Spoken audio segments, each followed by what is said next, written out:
जुटल छाय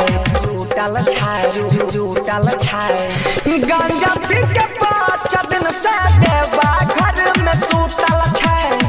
गांजा पी के 5 दिन से देवा घर में सूतल छाय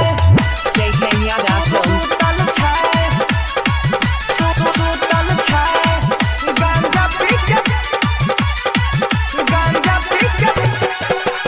देवा घर में सूतल छाय देवा घर में सूतल छाय प्रेम से बोली शंकर भगवान की गांजा पी के लागै छै पूर्णिमा चल गेलै सोमारी अभी तक मर्दाना धैल कोई नहीं गाड़ी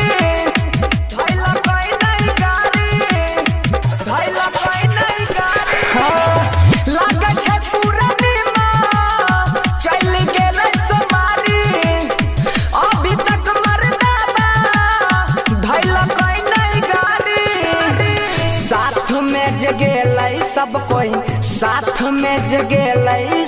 कोई नासा में बोतल छै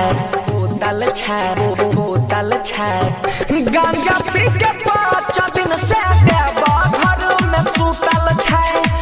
गांजा पी के 5 दिन से देवा घर में सूतल छै सूतल छै सूतल छै गांजा पी के देवा घर में सूतल छै देवा घर में सूतल छै प्रेम से बोली शंकर भगवान की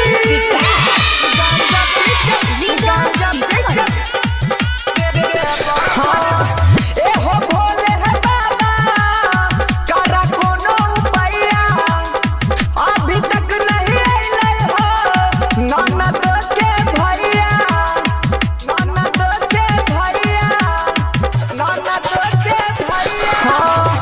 एहो भोले है बाबा करा कोनो उपाया अभी तक नहीं अइलै हो ननद के भैया बनसीधर बेचारा सोनुआ के संग में आबै छै हमर मरदाबा जाके 5 दिन से सूतल छै गांजा पी के देवा घर में 5 दिन से सूतल छै JK Yadav Film